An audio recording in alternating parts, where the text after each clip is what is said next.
What time is it? Say it's time for KP's Video News. KP's Video News. It's KP's Video News, y'all. It's KP's Video News, y'all. Time for KP's Video News. Update. Late edition, update. Sunday edition. There's some information that I have on another killing, another cop shooting here, and that's in Lafayette, Louisiana.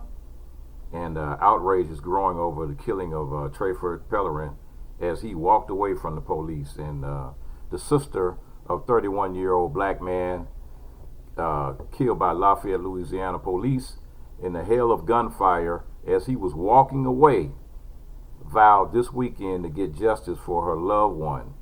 And a group of people walking in front of a building, they did my brother wrong, but I promise if it's all I do, I will get justice for you.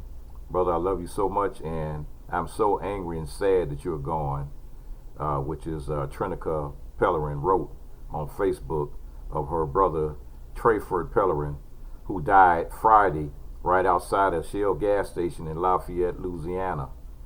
The officers fired 11 bullets at Trayford Pellerin as he approached the door of the gas station with the knife in hand, according to authorities. A shocking video of the shooting that showed Pellerin walking away from the police as he was gunned down quickly sparked outrage, and Louisiana State Police are now investigating the incident. Mourners and protesters plan to gather at the site of Pellerin's killing, and for an evening vigil organized by the NAACP and community activists.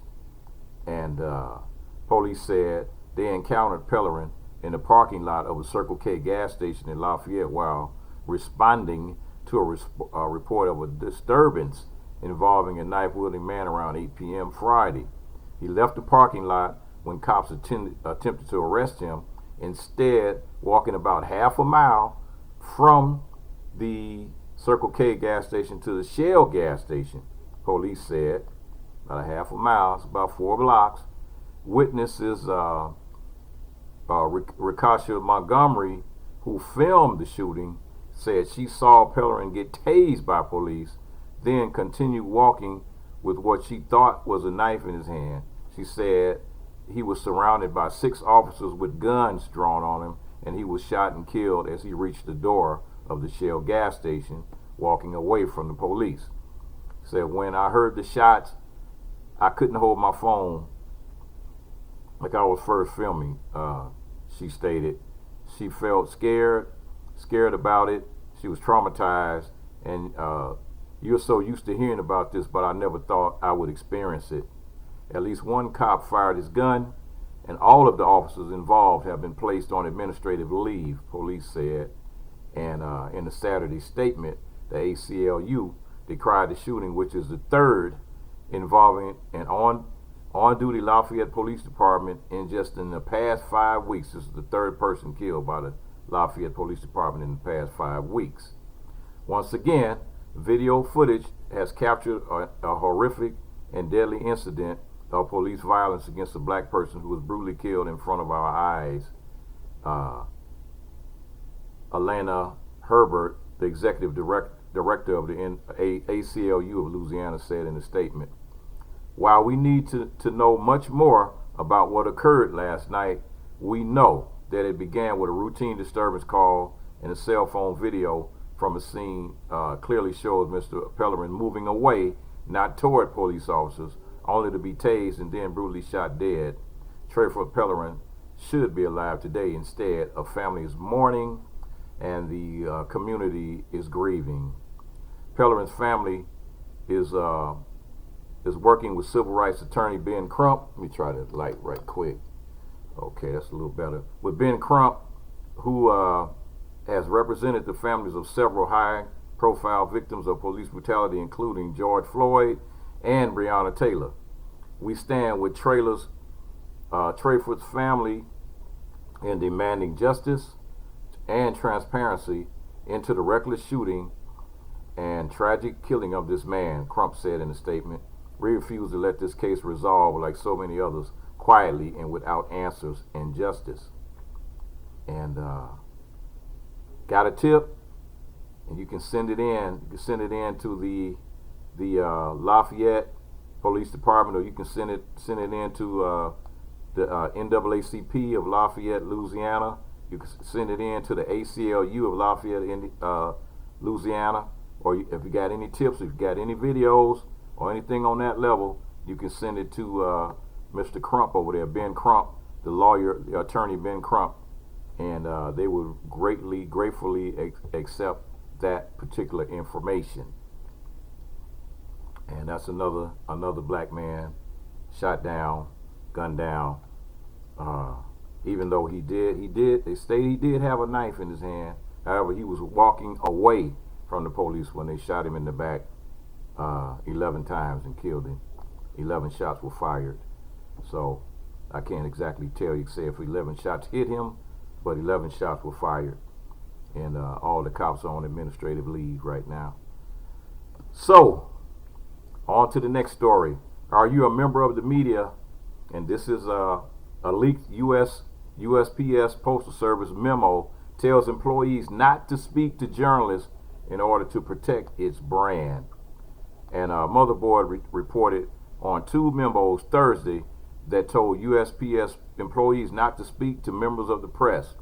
It is imperative that one person speaks on behalf of the Postal Service to deliver an appropriate and consistent message to the media. Greater Michigan District memo said employees are warned of undercover reporters posing as customers and told to defer media requests to a district representative. And memos from the U.S. Postal Service leaked reveal that employees are being told not to speak to members of the press. 2 memos were released, one of the Appalachian District and one to the Greater Michigan District that was reported. The memos titled Guidelines for Handling Local Media Inquiries, detailed instructions to USPS workers for dealing with media requests. In the memos, employees are given guidelines to defer media inquiries and requests for information to a single USPS representative for their district and are additionally discouraged from sharing too much information with customers. The Postal Service continues to strive to protect a positive image, protect its brand, and represent a unified message to the customers and communities it serves, and that's what the Greater Michigan District stated, and demonstrating concern that reports might exploit and expose USPS employees for information. The memo said that employees should exercise caution when speaking to individuals on the phone. It is imperative that one person speaks on behalf of the Postal Service to deliver an appropriate and consistent message to the media, the memo said. And USPS employees are advised in the memo to limit how much information they provide to customers out of concern that it might be undercover reporters. Avoid the temptation to answer a few questions, the memo said. Keep in mind that most media representatives will identify themselves up front. Sometimes they do not.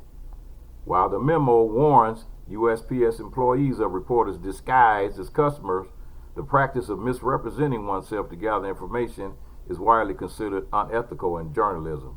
If you are dealing with a customer, especially one who asks a series of questions, it is perfectly appropriate to ask, are you a member of the media, the memo said. The USPS did not immediately respond to this request for comment.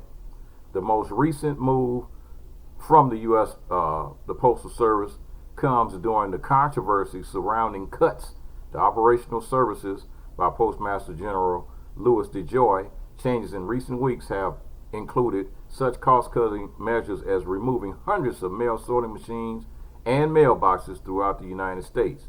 Though DeJoy has since promised to pause all changes to the Postal Service until after the election, concern over the USPS ability to handle mail-in voting and suspicions of Trump tampering with their operations for illegal gains remain high. So other stories pertaining to that, you can read more if you are what you need to know about the Postal Service funding crisis. The Postmaster General once called the president's leadership style self-destructive and said he'd be fired if he worked for Trump. That's the Postmaster General stating that. That's a whole nother story. I think I need to bring that one up. And, another thing about the removal of mail machines sabotaging USPS. They got videos of that. Let me see if I can bring this other story up right quick and see what happens. You never know. Never know. Might be able to get it. But in the meantime, like I said, the U.S. Postal Service Postmaster General is following orders from Donald Trump. Donald Trump has been giving him orders, allegedly giving him orders to slow down and basically try to destroy the Postal Service. And this is a story here. This is just a little side story. The U.S. Postmaster General that once called the president's leadership style self-destructive said he would be fired if he worked for Trump. And U.S. Postmaster General Louis DeJoy said in an interview that Donald Trump's leadership style was self-destructive, and that attitude that you are the most important person is self-destructive. DeJoy stated, referring to Trump's personality, and it said his coziness with Trump and recent decisions to remove hundreds of mail processing machines and mailboxes sparked significant concerns about the president's efforts to sabotage mail in voting and crippling the Postal Service. So, wow. So this guy, before he got the job working for Trump, he was basically somebody that, didn't trust Trump. But now he's basically kissing Trump's butt. All right, I want to do a couple of feel-good stories here, and it's a couple of quick ones. It's a black-owned bottled water brand now available, and it's called Celdration Water. Rudy Byfield, founder of Celdration Water, one of only a handful of black-owned premium water brands in the world, has partnered with Kroger, Ralph's, DPI Specialty Foods, partnered with Kroger, and 1,100 stores. His water is being distributed in 1,100 stores nationwide in 16 different states, utilizing a proprietary 5-step process and founded at the nexus between nature and science. Celdration Water offers an enhanced, mineralized, purified water with multiple added benefits. Celdration's game-changing national distribution deal signals a commitment by Kroger, Ralph's, Wackerfern, and DPI to supplier diversity by giving minority brands the opportunity to fairly compete with other brands on its shelves. The water brand made its debut at various Kroger grocery stores in 2018 and sold over 300,000 water bottles within the first 6 months, 4 times the projected sales goal, an incredibly promising start for a new brand market entry into the competitive beverage category. And it said, I have a deep and burning desire to foster an ecosystem for health and wellness. It's my hope that Celdration lays a robust foundation for providing a sustainable and revolutionized hydration product for all to enjoy. And that's Celdration, Celdration. That's Celdration Water, and you can go to celdrationwater.com. That's CELLDRATIONWATER.com, and you can check that out.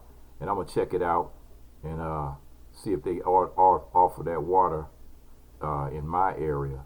Then here's another guy that you all know, Master P. Master P produces black-owned brands to replace Aunt Jemima and Uncle Ben.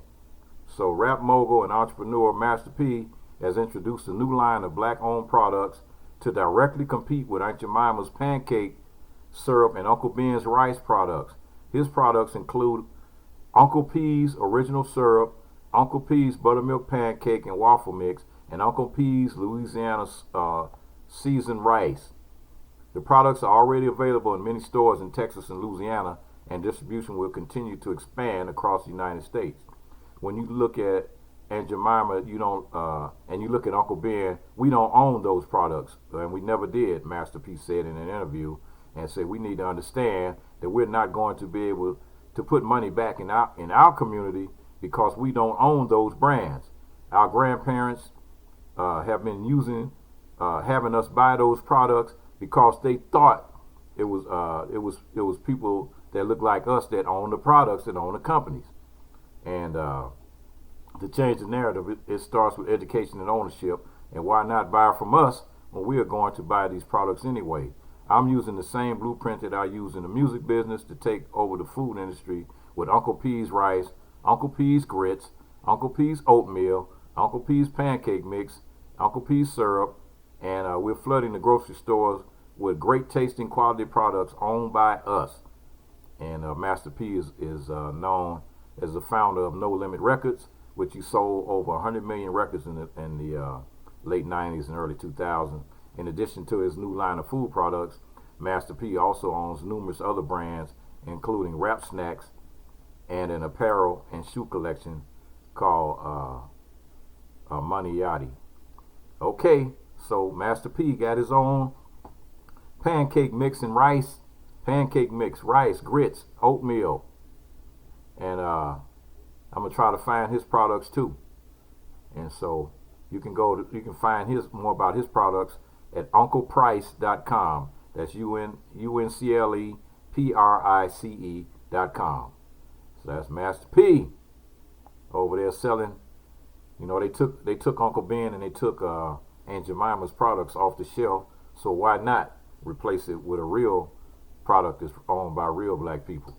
All right, Master P, do your thing, brother. I'm gonna be out there trying to see if I can find your stuff. I already know I'm gonna try to find Celdration water and try to get it together here.